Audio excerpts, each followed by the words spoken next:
Ladies and gentlemen and everybody else on the earth, we are back on the Long and Thick with another lovely, fabulous guest. Today, we are joined by Savannah Hill, better known as Sav to anybody who knows her.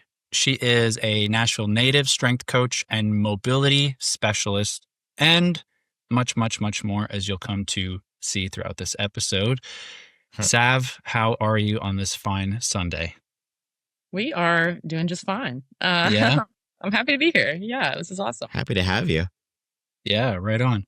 Well, we will get right into it. So, Sav, I feel like we met more through digital stuff initially and then sort of just like linked up from the small space that is Nashville fitness stuff, right? And looking at your Instagram, I feel like people use this as like the most common like normal resume, right? Like just like, do I want to be friends with this person? Like, let me see the internet profile. Business card that's not LinkedIn. Like, oh, you're Ronnie Grant, or you're Sav Fit, or yes, exactly. People know you by your name, so people go to your page, they see a beautiful rainbow flag, they see you in all of these awesome cinematic shots, like thumbnails are very dialed. There's always a kettlebell usually in the scene, and you got some kind of crazy like pose, not like crazy like over the top, but crazy like, wow, that's a fucking hard Cossack squat. Can you Can you tell us and our listeners about more about who you are? Like, how did you get into fitness, and what got you to where you are today? Okay. Yeah, that's a loaded question, but everybody always says loaded question all the time. I'll keep it like the podcast free version. How did I get into fitness? I think a myriad of factors led to my career in fitness. I had a career in music and grew up here in Nashville. My whole family is in music, and that was like basically the track of my life, and I was happy with that for most of my life. I was very excited about it. Until I did go to music school for college. Like everything was music, and I went to Berklee and studied music there. And I think in college I was very I'm young and I'm not sure who I am yet. You get to that school and everybody was like really starting their career pretty quickly, and I was like, well, like I thought this was college. Like I thought we like party and have some fun, like go to class. Not there.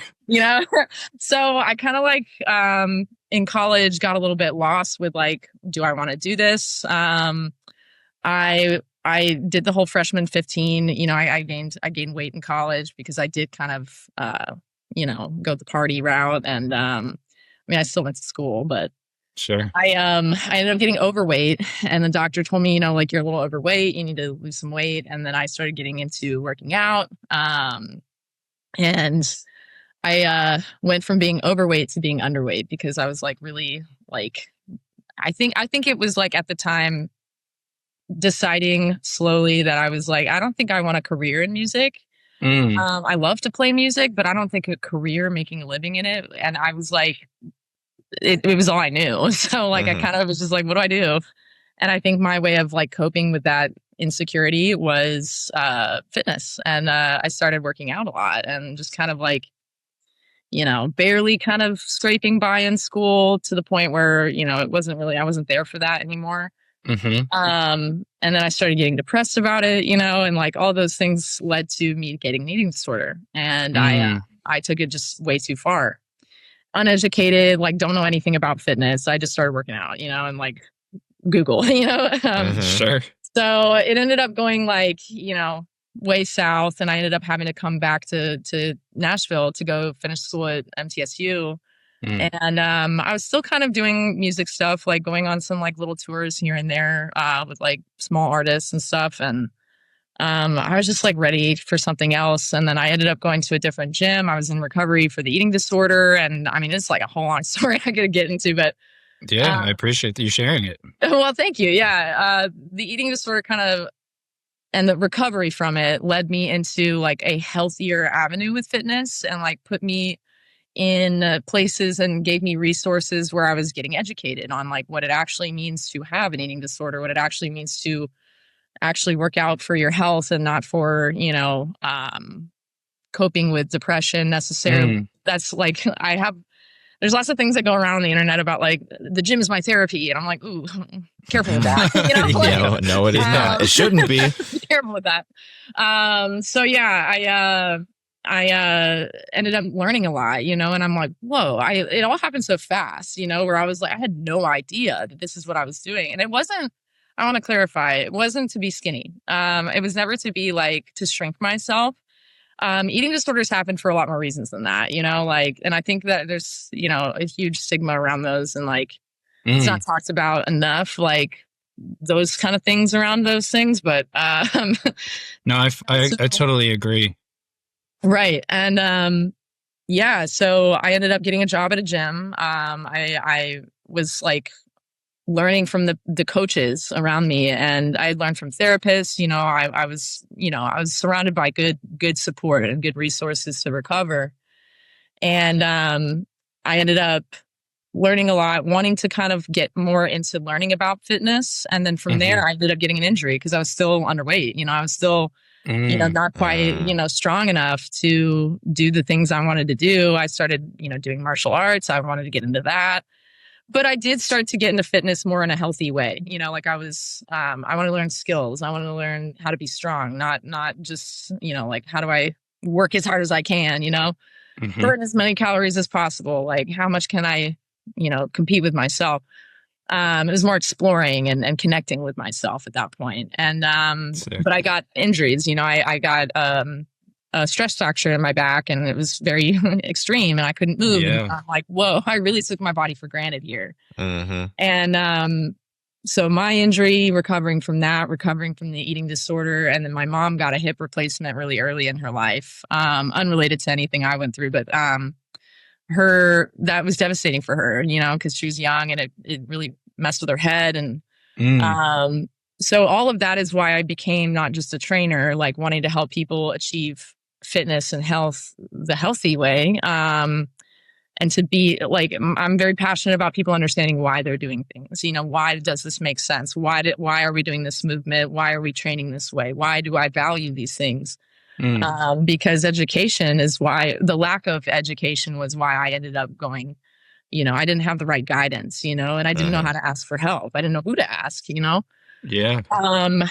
So yeah, all of that led me to wanting to specialize in mobility and specialize in like helping people to like actually move well, not just it be about losing weight or having, rock hard muscles. Like those things are great. But like, when I focus on my body actually being well and without pain and without, like taking care of my mental health, it completely changed my perspective on working out and fitness. And then after that, I, like all those things kind of fall into place when you focus on actually meeting your body where it is and connecting with yourself versus, punishing yourself or disciplining or coping, Yeah. I do think exercise to a degree can be a great coping tool, but I think it's only one factor, of something as far as coping goes. But yeah. So that's kind of how I got into, what I do. Yeah. Damn. Right on. Thanks for sharing all that. I think a lot of people don't appreciate, eating disorders feels like the more extreme diagnosis, and like disordered eating, I think every human being has some degree of in some way, shape, or form. Like there's some kind of mental gymnastic around like, oh, I feel weird about having like another Pop-Tart or like whatever the thing is. Like I guarantee every person has at some point had some kind of mental loop that is disordered eating. And the eating disorder feels like, oh, you are either bulimic or anorexic, and that's what that is, or right. whatever. And so, I really appreciate you speaking to that. Time. Like, there's the disordered eating disorder. Like there's same thing, really. But it's just like, it's funny how the language can change so much because absolutely we're so used to hearing like eating disorder equals something very extreme, but it is actually just disordered eating, which is very common amongst humans. And so I think it's something important to acknowledge in this space, because it is so paramount to like your success with weight fluctuations, your success with strength changes. Like you have to have the nutrition dialed, but like it can easily go one way or the other. And so like such a thin line where it can become such a slippery slope and snowball. Yeah. Something that you did. And it really is a disorder. Like I can't describe enough that like I had no idea what was happening. Like, and I may have been young and that might have been like, you know, an influence, but people of all ages go through eating disorders. And like, it's not like, it is so easy for people to go, oh, well, you know, you're a product of your environment, or you wanted to just be skinny, or, you know, like you didn't have enough, you know, awareness. You weren't mature enough, didn't go to enough therapy, you know, like you don't have good parents, whatever. Like it's so easy to like blame it on something, but like it really can just be an accident. Like I really feel like I accidentally stumbled into this, and I was young and I was lost, and I just like, I had good support around me. I had people, you know, like people didn't, it's one of those things people don't know how to like, you know, nobody can just outright say to you like, hey, you have an eating disorder, or hey, you are going through something and you need help right now. You know, like people are like, I'm not really sure what to say, you know? So it is incredibly seldom to have a support system that is truly unabashedly honest to the most objective truth. It just doesn't happen that way. Difficult. Like so many kid gloves, egg shelly things, and it's easy to editorialize from the outside when someone gets to a particular point of, you know, using an insensitive term like letting themselves go in whatever direction. But, you know, how come someone didn't speak up? And it's like, well, it's just not that easy. You know, it's just... A lot of the people around me didn't really know, you know, what they were seeing or what was happening, you know, and they have their own lives. And there's a lot of glorifying being thin too, like culturally, like you're sexy if you're thin, models are thin is better. It is just, that's how people should be. And so, I think this is the first time we've sort of, you know, pulled a little bit more into the depth of that space. So I again, just appreciate you speaking to it. Absolutely. I'm an open book. I love it. Can you tell us about how you started to get more into training with kettlebells, and like what that, like kettlebells have such a cult thing around them. Some people are like, this is the only way. Some people like to mix them in. Some people are like, I hate them, they're dumb. Like, what was your experience in like getting exposed to them, and how do you use them now? Great question. Yes, I'm a kettlebell nerd. I love kettlebells. I love that you said cult, because like I feel like every modality of fitness, like kettlebells, there's CrossFit, bodybuilding, Pilates, like everybody's like talking about each other like they're a cult. You know, but like in the kettlebell community, like honestly, like the community is really like what I'm about. Like what drives me is like that, because it's, I don't know, like ever since I've started my career, when I found communities, you know, I really loved, I don't know, like that's just something I think I need. I think it does, but so with kettlebells, I'm like a jack of all trades. There's not one thing that I want to do. Like bodybuilding, I've done that. I've done stuff like that. I've done powerlifting. I've done martial arts. You know, I taught cardio kickboxing, and then I trained Muay Thai. I used kettlebells. And then I think when I really started to like niche into kettlebells was Zach Henderson. Actually, you guys had him on recently. Great coach, great everything. Like he's one of the strongest people I've ever met. And I just admired like what he could do. And I, you know, came across him, and I wanted to work with him. I wanted to be coached by him. He had every strong first cert that there was, and he taught me pretty much everything I know, or like at least my foundation of kettlebells. Like he is the one, him and Vanessa Edwards. I want to shout her out because she's a coach, a longtime coach in Nashville, kettlebell. She's awesome. Man, yeah, she's wonderful. But those two people really influenced me a lot with kettlebells. And I went to this festival called Belfest after quarantine, and I was using them more and more. And people, Nashville's such a small, or I guess it was. It's definitely, I don't think, small anymore. But the fitness industry was like, I was the kettlebell girl, and that was weird to me because I'm like, there's got to be other people. Like, you're the only person in this, and I know there are, but I guess maybe they're not on Instagram, whatever. But I really leaned into that. And especially after quarantine, I went to this festival called Belfest. And I just met this whole world of people that use kettlebells and love kettlebells more than I did at that time. Like I used them, but I didn't realize like, oh my gosh, this is like a whole, people only use kettlebells. There are people who are obsessed with them, and it's like everybody's out here together, and there were classes, there were workouts. It was just like this beautiful thing. I'd never seen that before. And it's coming to Nashville. I think it's like the 5th one. I don't know, but the very first one, I just walked into heaven, and all the people were just wonderful. I met incredible people. It was just a vibe, like just a vibe. Tons of people in there, like-minded, wanting to grow together, all skill levels, all body types, all of that. Great vibes. And it really inspired me after that to like want to build community like that in my hometown. Because I'm like, well, people call me the kettlebell girl, but like, like I know there's more people out here using them, like form a little community around it. And that's still in the works because it's hard to find people. But so I think community is what really influenced me, and the people in that community are wonderful and supportive and encouraging. And I don't really love when like, yes, that is my niche, and I use kettlebells mostly.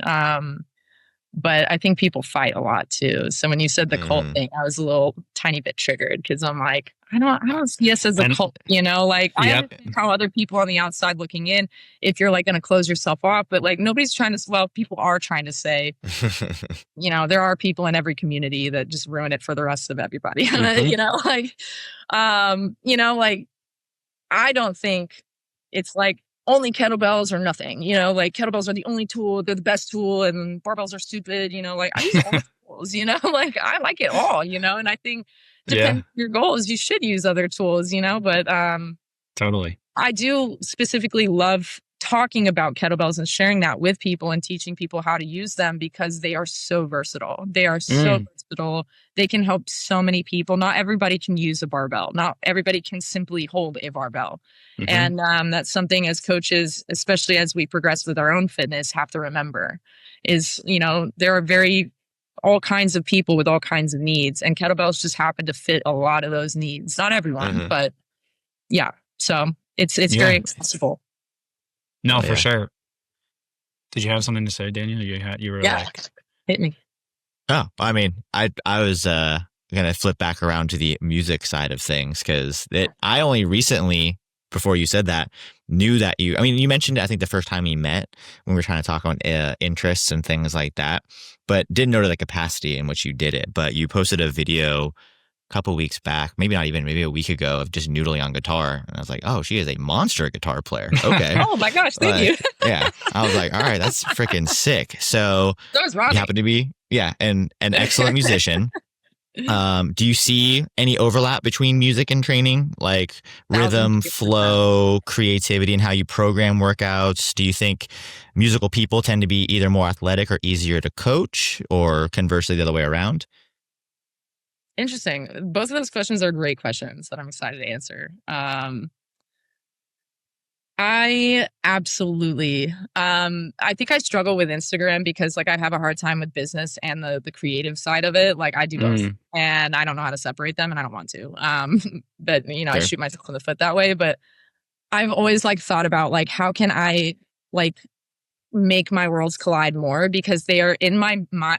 It's so hard to describe it. In my mind and in my body, it is all fitness is to me, is like rhythm and tempo and we're made of water and it's fluid, and it's, it so has influenced, like my fitness. Like a lot of people are hyped up by music and they're like, well, I have to have my playlist, when I'm doing this kind of workout, I have to have this kind of music when I do this. And it's like all of that, but it's like inside me. Like I cannot describe it. But yes, I do think it is very very intertwined. And in the things I've chosen, like Muay Thai, I think there's a lot of rhythm and a lot of, fluidity in that. Soul, like it's deep for me, like fitness is more than just working out, it's movement and it's connecting with myself. And I have done that so much through music. They really are. It's like the physical meets the like creative, it's kind of like bridging the gap between myself and myself, which is maybe doesn't make any sense. The two sides of it. No, it's that makes perfect sense because I think like, most people are a duality. Yes, but I don't think that everybody has that.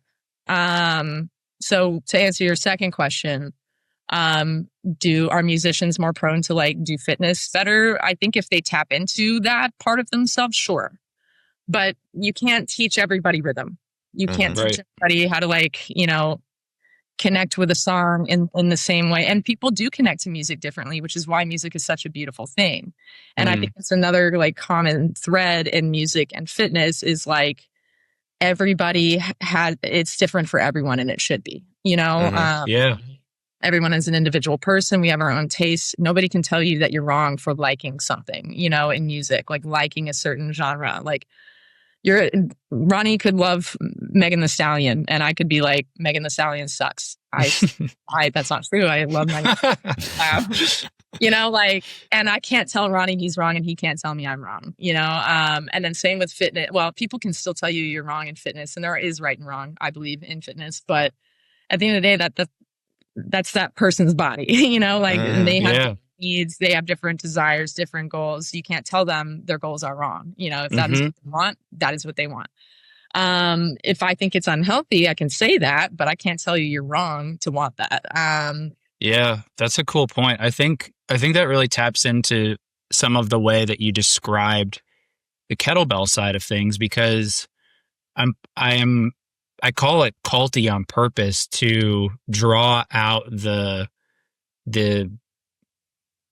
stupidity that we create amongst doing what you just described, which is calling something else dumb. It's calling it a cult. It's like powerlifting is the only way that you build strength, or XYZ, whatever, right? And so I think it's fascinating. You can really draw the parallel between taste in music, expression in your like listener side, to your physical expression in exercise. Some people fucking love running, and others like despise it like no one's business. And some people love heavy music. Yeah, there you go. Some people really love heavy music, and some people hate country music. Yeah, hi, both of us. Yeah, and so like I really like the way you put that. Like you can't tell somebody that their connection to the thing is wrong. Sure, there are principles within playing that are sloppy, right? Like there's certain ways that you shouldn't hold the neck, like just because it's going to be all squealy and shitty. Same way with a kettlebell. Like you might not want to cock your wrist out a certain way.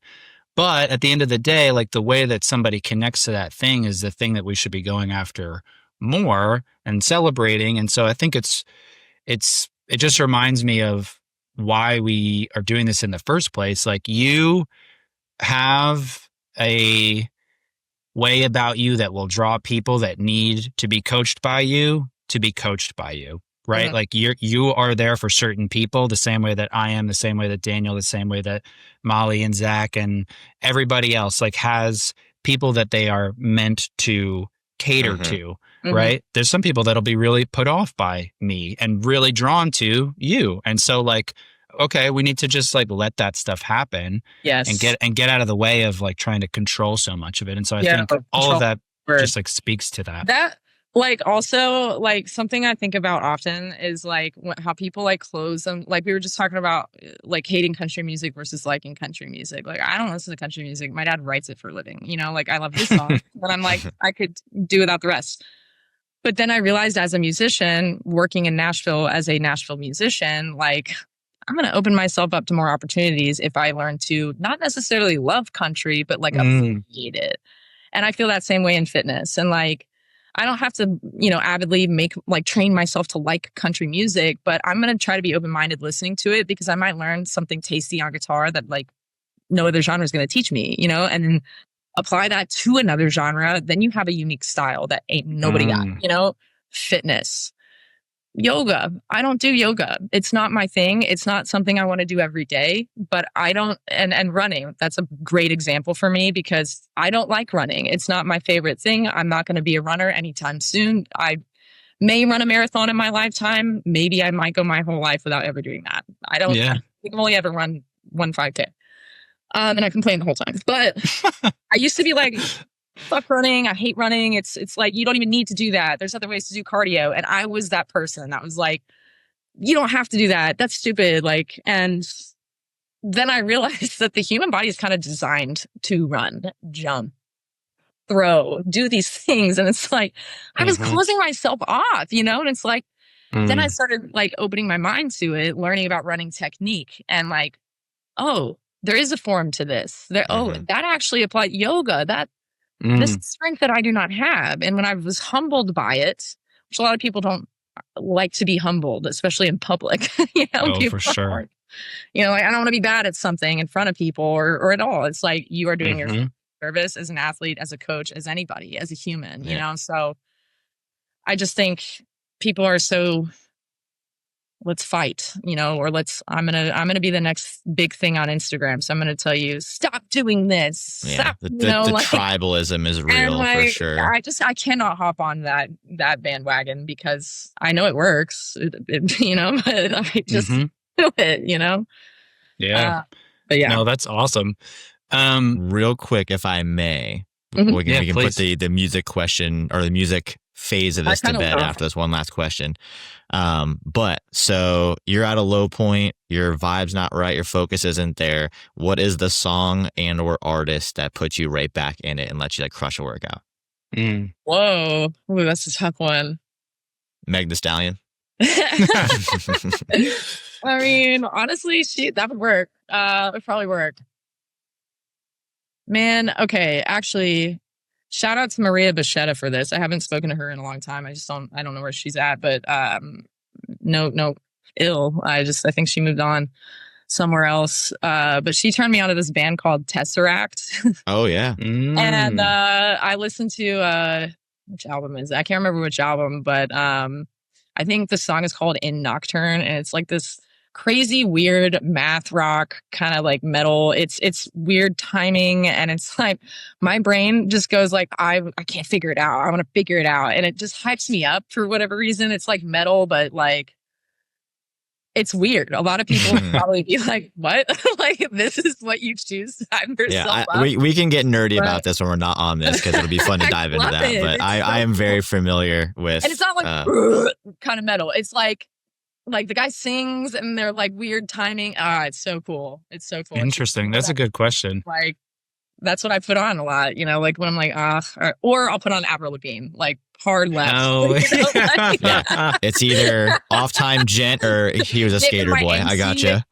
Yeah. Like if I'm like in a bad mood, which I work out in a bad mood a lot, like you have to get used to that. The more you want to do fitness, you're going to have to get used to like, still got to do my workout. Sure. But yeah, I'll either lean into it or try and get myself out of it. And like Avril Lavigne is when I'm like wanting to lean into the angsty, like I'm a sad girl, like, and I'm going to live to Avril Lavigne and fuck yeah, the Tesseract. Good stuff. That's a great question. But I don't know you guys' answers, but we can cover that whenever. Do you have one off the rip, Daniel? You don't listen to fucking music. Yeah, that's the hard thing is I do not listen. I've never listened to anything in the gym. So wow, it's a really tough conversation with myself. That's a vibe. Yeah, I'm a silence workouter for sure. It's something. To most people it's not, but it's usually just like a deep, like seated, I really need to just get in my own head. If I'm in the car, I'm like, I really don't want to get out of the car and work out. It's just like respectfully, pardon my French, don't be a pussy. Just get in there. I love that. What about you, Ronnie? That takes discipline. That takes a lot of strength to like just be with your own thoughts. I think mine, my go-to is probably just like old August Burns Red, like Truth of a Liar. Yeah. Endorphins. Yeah. Like something like that. I would probably rip. Word. That'll do the trick. That's a good one. Okay.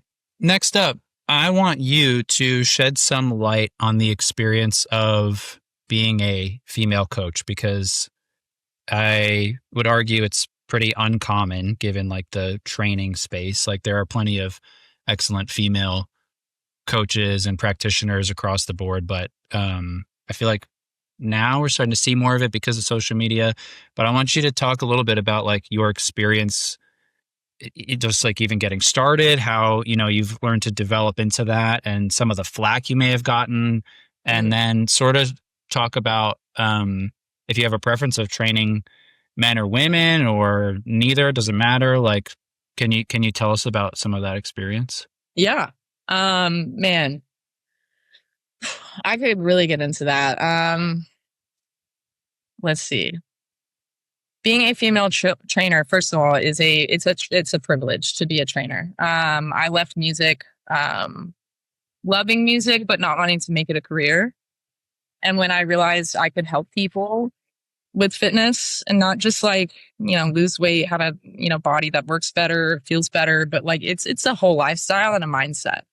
You're changing people's lives. And you have that opportunity to do that. And some people like get into training because the barrier of entry to be a trainer is obviously low, you know, like, especially if you have a lot of money, you know, but you pay for the test and, you know, you can, honestly, people aren't doing it right now without certifying themselves. But, that's a whole other conversation. But,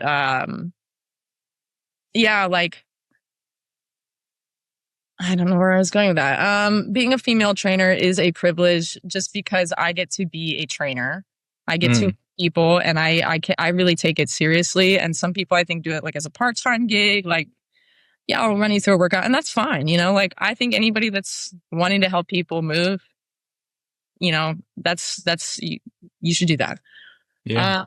But yeah, I have run into a lot of flack. I'm also, you know, queer too. So that, you know, and I don't like to wear those things as like, you know, I'm a victim, you know, like if somebody doesn't want to train with me because I'm queer, like, okay, you just like we just talked about, like if that's your reason for not training with me, then I don't want to train with you anyways, you know, like, whether it's female or queer.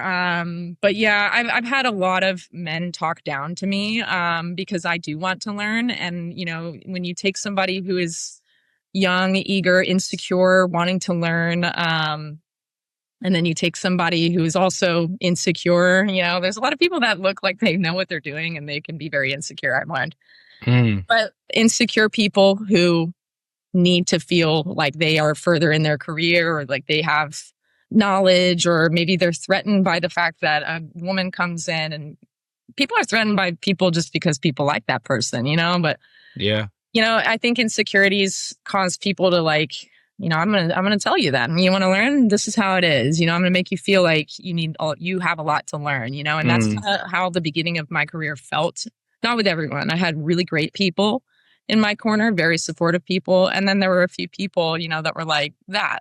And when you're young and you're insecure, you kind of are like, wow, I'm a piece of shit, you know, you know, like, you're like, yeah, you're right. You know, and then years go by and you're like, okay, I'm kind of tired of people talking down to me, you know, like, I'm not stupid anymore, you guys. Like, I know something, you know, and then you get to the point where you get fed up and you're like, you won't talk to me that way anymore. I deserve respect. So I'm grateful for all of it because it taught me that, you know, it taught me to like, actually, no, like I am trying very hard to be good at this. And, you know, I am, you know, like I've earned my way here and I want to help people. Why do you have an issue with that? You know, like, because I don't think everybody is in it to help people, if I'm being really honest. But no, but that's also just the crux of the whole thing is if that person who you're trying to get knowledge from also had the same mentality, there'd be no friction in sharing the knowledge to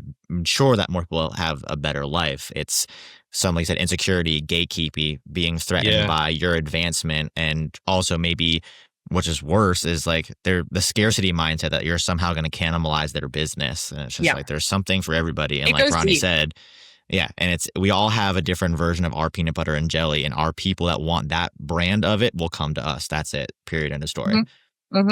Yeah. And there's lots of layers to it too, you know, like wait, your peanut butter and jelly has layers?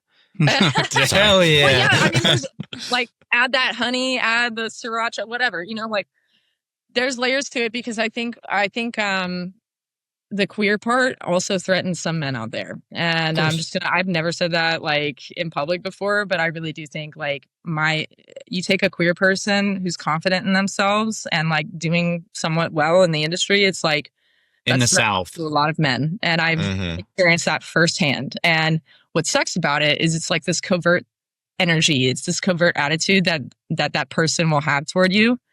And they'll start stamping you down, but not in obvious ways. It's like, you can feel that they don't want you to like have the idea. You know, I've had ideas stolen from me, you know, from leaders on a team that I'm on where I'm contributing ideas, wanting to better the gym or better the whatever, the experience for the members, whatever it is. And I've had that literally taken out of my mouth because it was said and then used as an idea from the leader, you know, that I told it to. And when I speak up about it, it's like, why do you have an issue? Why are you causing drama? That has literally happened to me more times than I can count. But I can't I'm not going to go out there and complain about it. I'm not going to go like, I was wronged. I was gaslit, because now you hear the word gaslighting and everybody's like, okay, we get it. Because it's such a big word, you know, and like, but it is a thing, you know, that's why it's out there so much, you know, but like you can really actually tank your own career if you speak up about certain things. So, and I'm living in a red state too, you know, like I'm a queer female, you know, and I'm not a victim. You know, I'm doing fine. But like, I want to get along with people, you know, and at the end of the day, like, I think there are people I disagree with on a lot of fronts, but my job is to train human bodies, you know, so that's what I'm here to do. So it always kind of confuses me when that happens, because I'm like, why can't we be collaborative? I don't see why we can't be collaborative. Like, I don't see why there's any reason for anyone to be threatened by anyone. Like, but that's the way the world works, you know, like this world is very competitive, you know, and I think people are scared. That's where that comes from. It's fear. It's like your scarcity, you know, and I'm like, like it doesn't have to be that way, but you find the right people and it's not that way, you know? Yeah. It can be collaborative, you know? But I think a lot of, especially young trainers are, you know, it's a very saturated industry. So people are like, I have to do what I have to do. And so I empathize with it, but I also like have experienced it. And it's out there, but I find it to be a privilege. I'm grateful for it because it's really given me thick skin. It's really taught me a lot. And it's really gotten me to a point where I'm like, I think I needed all of that to happen. I think I needed those experiences where I was stamped down, or an opportunity went to somebody that, you know, stole my idea or took my intellectual property and you know, or whatever, you know, and let them, the Mel Robbins theory, let them theory. That stuff is gold. It's like, because it works. Why waste your energy on it? Move on, you know, go to a new client, you know, like, so. Yeah, that's solid.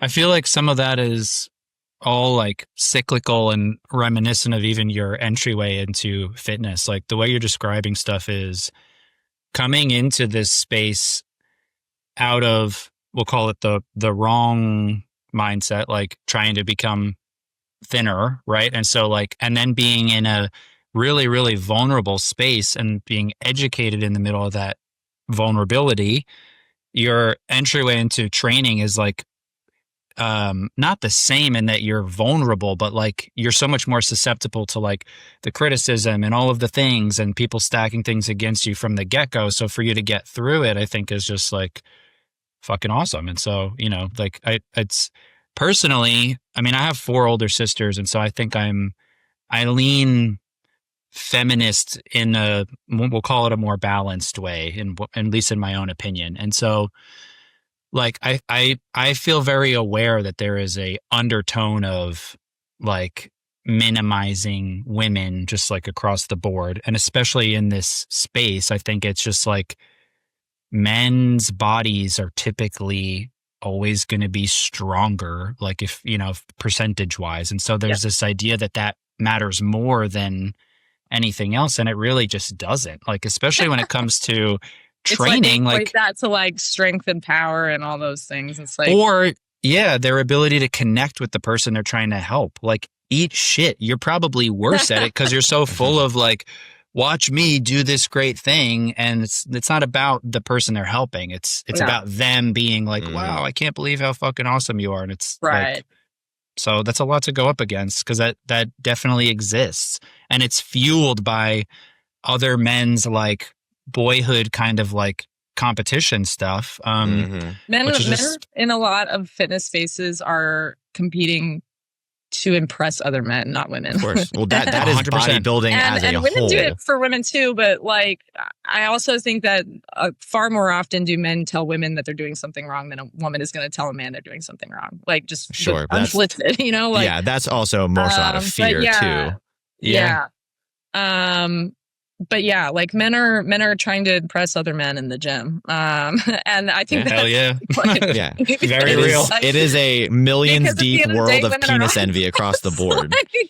And I know I'm queer, but like I'm telling y'all, like I have a lot of straight women friends that come to me about the boyfriends, you know, and they're like, this is happening. And they don't, you know, care as much about how big your biceps are. I mean, no, they don't care at all. Like they care that you have a little bit of discipline and drive for yourself, and that's where it ends.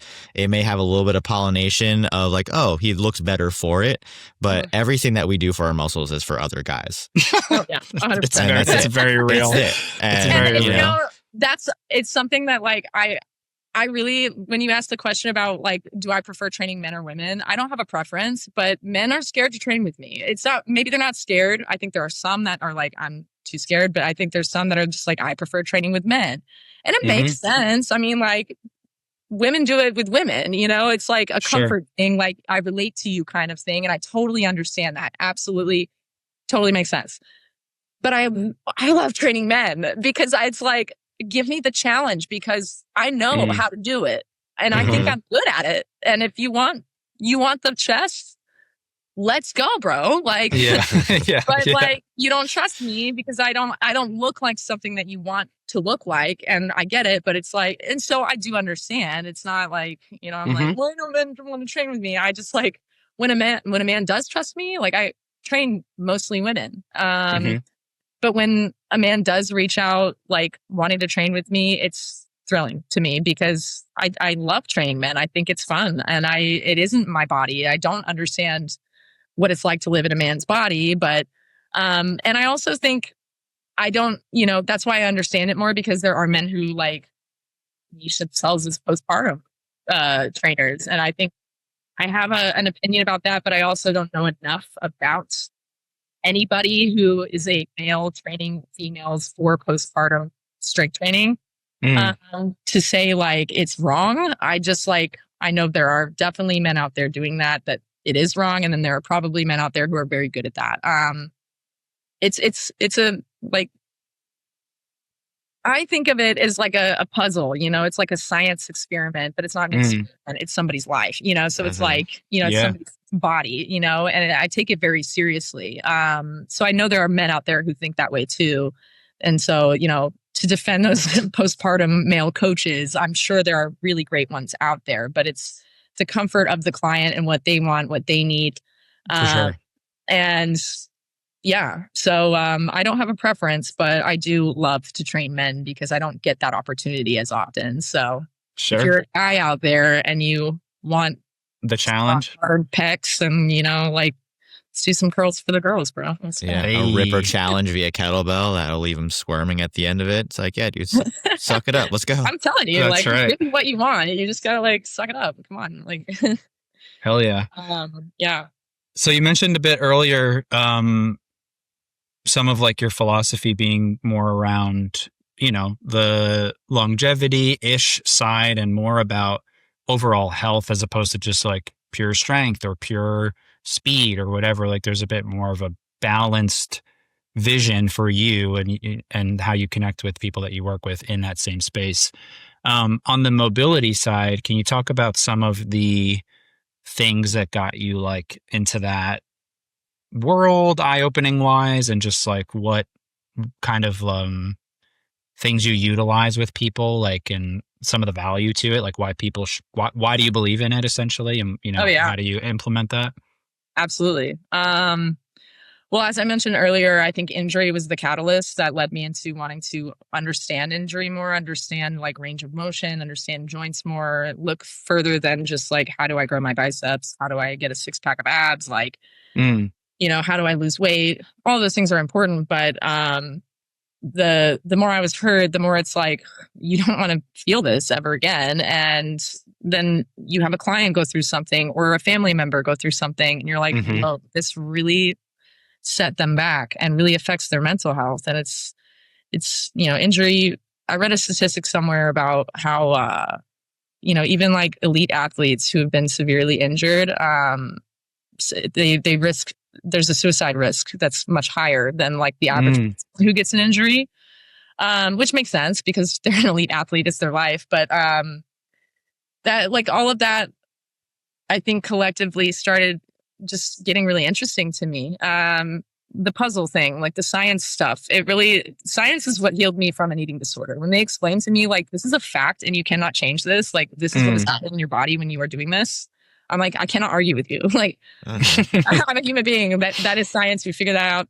Facts. That is what makes sense to me. So, when it comes to mobility and it being explained to me, like, the hip is a ball and socket joint. It likes to rotate. That makes a lot of sense, like, and then I realized I got a cert, I went and got the FRC, and that really opened up my world, and like pails and rails and cars, and the way it's explained, it just makes sense. And I don't think it has to be rocket science. I don't think it needs to be like a full-blown routine in anybody's day. I think there are very, very simple ways to increase your mobility, or at least talk to your joints and through movement in a way that is going to, promote them to move well and promote them to sit well in your body, have you function the way you need to. I think it's so accessible, yet people look at it as this like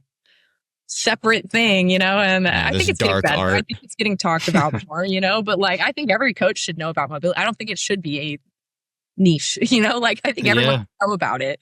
But I think just through injury, and the more I learned, the more I'm like, it makes so much sense, and then I applied it to myself. And, with FRC, I did all of that on myself before I applied it to clients, and then I was like, oh my God, like, this is real. This really works. And I can do these things now. And people will get on Instagram and be like, oh my God, my knees could never, or my ankles would snap, and I'm like, but like, with that attitude, absolutely. Like, right. But like, if you are open-minded to it, even I've watched people like with crazy hunchbacks, or like cannot bend down and even get their fingertips to their knees, or they can't reach over their head without a crazy arch in their back, like I've seen all of that go away on so many people. Like the people who are like, I'm hopeless. Like, not with my knees, not with my back. Yeah, and you don't need this huge overhaul fitness routine either. Like, you don't need like, okay, I got to do like my mobility for 30 minutes and then I got to do my lifts for, like you could do 1 or 2 things a day. You just got to be consistent, And it's so simple. So that is why I'm so passionate about it, because I'm like, everyone does have access to it, y'all. Like, hear me roar. Like, so. Hell yeah. So Sav, real quick, if you could interject like one kettlebell exercise that could benefit any human's routine, what would it be? Kettlebell exercise? Goblet squats. Goblet squats? Or both. Put them together. That is, start small, hold a kettlebell right. That's mobility and strength in and of itself. And I think it can give you, I think it's full body exercise, and I think it's accessible. If you start there, you open up a world of things that you can do. Truly. Oh, yeah. Love it. You want to hit the Siggy, Mr. The old Siggy, for sure. Mr. D Money. All right, Sav, check this out. You have one idyllic day completely to yourself. You can be anywhere on the globe. Where are you going to be, and how are you taking your coffee? Oh, what a question. Oh, man. Anywhere in the world. It'd have to be somewhere I haven't been. Oh. Oh, interesting. How do you know you'd Well, enjoy it? you know, though? that's tough because you said your ideal day. How do I know it's ideal if I've never been there? So, man, okay, all right, I'll make it easier on myself. Mhm. um, I like that take though. That might be what makes it fun. That's interesting. That's a first. Who knew I would love Guam this much? I've always That's wanted sick. to Normandy. No, I've been to some beautiful places, but I think oh man, you know, you said coffee, and I think this is why this is going to be my answer because We're going to Colombia. I went to Africa and I climbed Kilimanjaro, and I actually did have coffee on the mountain with my guide, who Oh, so still sick. he's like a brother for life to me. We talk all the time. But he made me mountain coffee, and he taught me how to make it, and it's literally just like instant coffee, and then but you have like, you know, powdered milk and stuff, and like I thought that shit was delicious, and I like. I loved it. I drank it every day on the mountain. So I'd probably be at the top of that mountain. Not the very top. It's super cold up there, but somewhere on that mountain. Somewhere on drinking a mountain Kilimanjaro. coffee, nothing fancy, nothing crazy. But that was one of the best experiences of my life. So Hell I would be yeah. sitting right there with my homie Hatib. And that's what my ideal day That is the intent of that question. It just needs to be perfect for you. Mm-hmm. Fuck yeah, love it. Well, Sav, thank you so much. It's been an absolute pleasure having you and getting to hear more about your story. So, where can folks find you on the web? Yeah. Well, first of all, thank you guys for your time and for, you know, wanting me to blab about myself. That's fun. But I love hanging out with you guys. Yeah, we enjoyed the so show. I know others will it's too. honored. So, and we gotta have more talks because this is fun. I like talking. we have lots of off-time metal to talk about now. Yeah, we gotta come soon. I gotta come by the studio, the gym. But you can find me. The most accessible is Instagram. I am at SavFit with a double underscore at the end because some other SavFit took the single one, like the regular round. But yeah, all Savs are welcome. SavFit __. And then follow Nashville Kettlebell too. Shameless plug, because that's, you know, the kettlebell community that at least I know of, and we're trying to invite anybody and anyone who wants to learn about kettlebells, use kettlebells, you know, coach kettlebells, anybody. Seriously, it's we just want to have fun. We just want to find people who like to do what we like to do, and if you want to learn how to move with kettlebells, we got you. But yeah, so that's at Nashville _kettlebell. But Instagram is where you can find me. Hell yeah. Yeah. Right on. Well, thanks again. Until next time, folks, on the long and thick. Thanks so much, Sav. Bye. Thank you, guys.